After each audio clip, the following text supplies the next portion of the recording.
안녕하세요. 취미로 철학하는 남자입니다. 네, 오늘은 8월 14일 8시 반이고요. 네, 오늘은 좀 일찍 하고 좀 쉬려고 해서 빨리 작업을 하고 있습니다. 아무튼 본래 내용으로 이제 들어가 보면 오늘은 우상의 왕은 19절에 대한 내용을 보게 될 텐데요. 19절 내용을 읽어볼게요. 뭐라고 너희는 덕과 고양된 가슴을 택하면서도 동시에 우려하지 않음이 갖는 이점을 삐딱한 멸시의 눈으로 본단 말인가?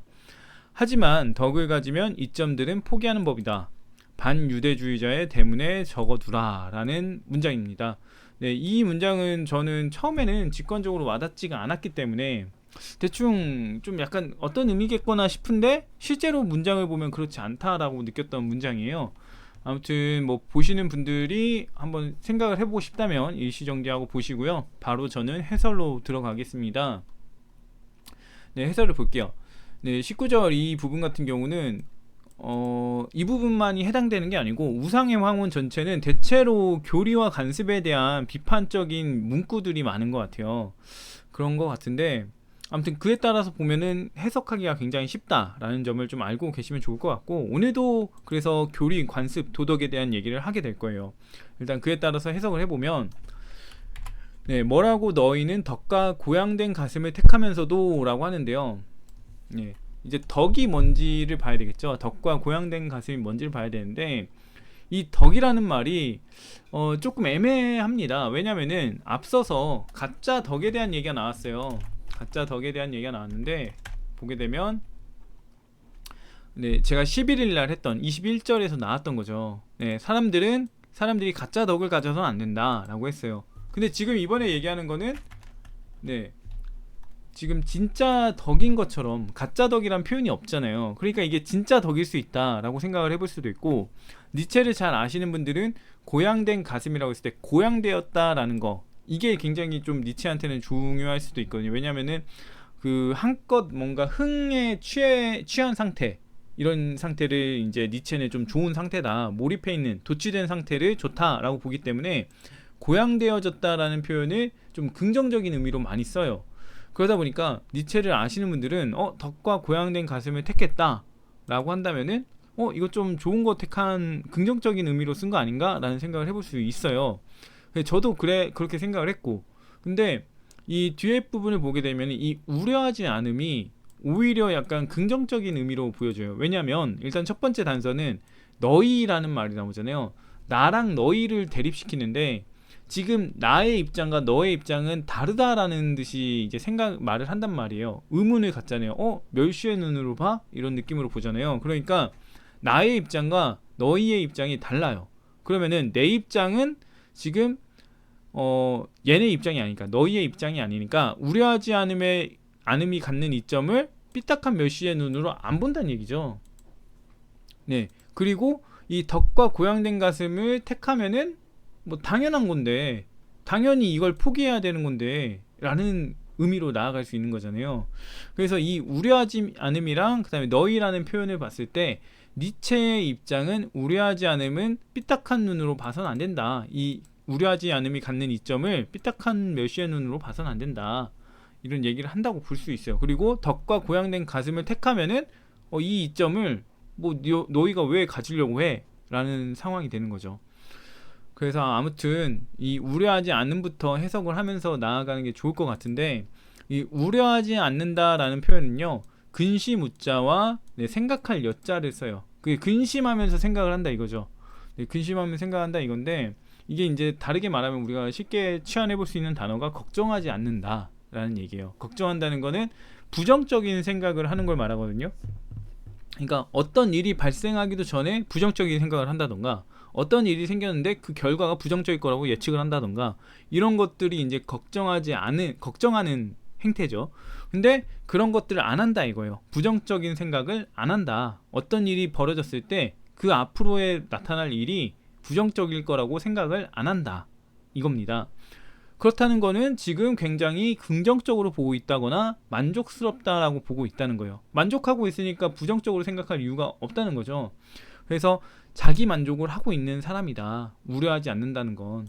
그리고 그런 사람 그렇게 살고 있는 걸 가리켜서 자기 만족하고 있는 삶, 자기 만족하고 있는 상태라고 할 수 있는데, 저는 이거를 이제 자기 만족적 삶이라고 이제 저는 표현을 하려고 합니다. 그래서 동시에 이 말은 자기 만족적 삶이 갖는 이점을 삐딱한 멸시의 눈으로 본단 말인가 라는 의미하고 같다는 거예요.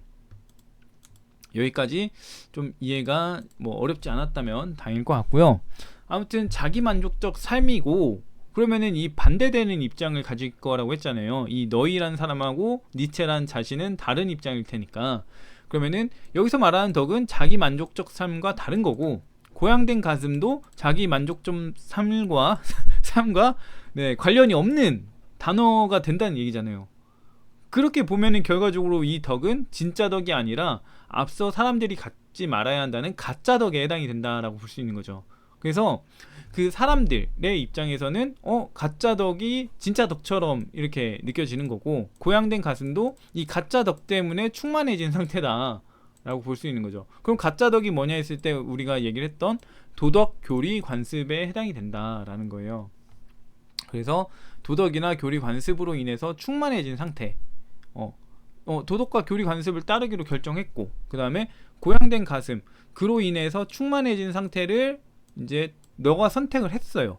이 너희가 선택을 한 거예요. 근데 그럼에도 불구하고 자기 만족적 삶이 갖는 이점을, 이 이점을 삐딱한 멸시의 눈으로 본다는 말이에요. 이 본다는 얘기인데, 자기 만족적 삶에 따른 이점을 삐딱하게 본다가 무슨 말이냐면, 자기 만족적 삶의 이점을 적절하지 않은 것으로 본다라는 얘기랑 같아요. 그러면은 자기 만족적 삶의 이점이 뭘까 했을 때, 이점이랑 뭐 방황이 없는 거고, 그 다음에 만족의 삶을 산다, 이런 것들이죠. 이건 결과적으로는 교리를 벗어난 삶에 해당이 돼요. 그래서 교리를 벗어난 삶에 대해서 삐딱하게 보고 있다 라는 얘기로 볼 수가 있습니다. 그런 삶에 대해서 삐딱한 눈으로 보고 있다. 근데 당연한 얘기죠. 교리를 따르는 사람의 입장에서는 교리를 따르지 않는 자기 중심적인, 자기 만족적인 삶 같은 경우는 좋은 거라고 볼 수가 없겠죠. 그렇기 때문에 멸시의 눈으로 본다는 거는 적절해 보입니다. 근데 이 삐딱한 멸시의 눈이라는 표현이 어떻게 보면은 곁눈질한다는 의미로도 볼 수가 있어요.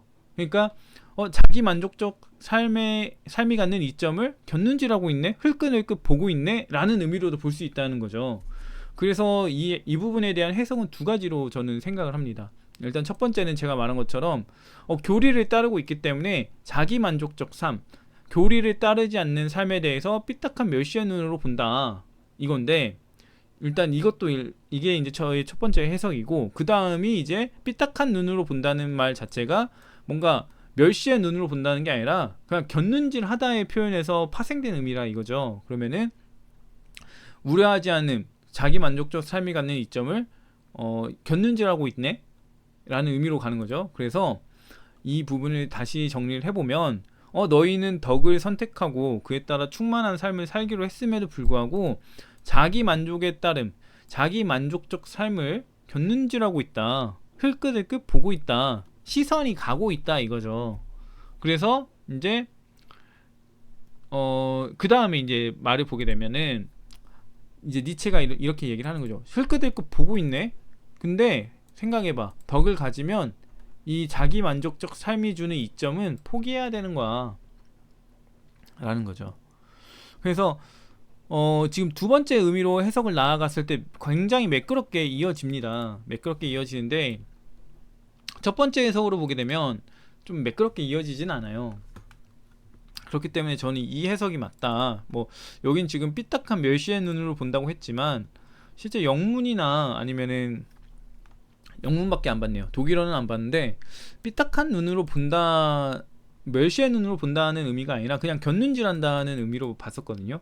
그렇기 때문에 제가 봤을 때는 이게 더 맞는 해석일 것 같은데, 아무튼 첫 번째 해석에 따라 보게 되면은 너희는 지금 교리에 따라 살아가기로 결심해놓고 그와 동시에 교리에 따르지 않는 삶, 교리를 벗어난 삶을 삐딱한 멸시의 눈으로 보고 있네, 이렇게 하는 거죠. 근데 하지만 너 덕을 가졌으면 교리를 따르기로 했다면 이 이점들은 포기하는 법이다 라고 이어져요. 그러니까 이 해석이 조금 안 맞다라는 생각이 들죠. 그래서 저 같은 경우는 덕을 가짐에도 불구하고 자기 만족에 따른 삶을 왜 곁눈질하면서 쳐다보고 있냐 흘끗흘끗 이런 얘기로 봐야 맞다고 생각이 됩니다. 네, 아무튼 지금 피곤해서 말이 자꾸 꼬이는데 아무튼 볼게요.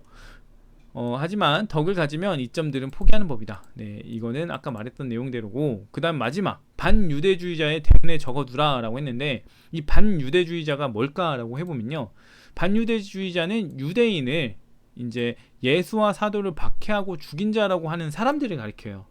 유대인들이 싫어하는 거예요. 근데 유대인들이 싫어하는 이유는 이제 예수와 사도들을 박해하고 죽인 자니까.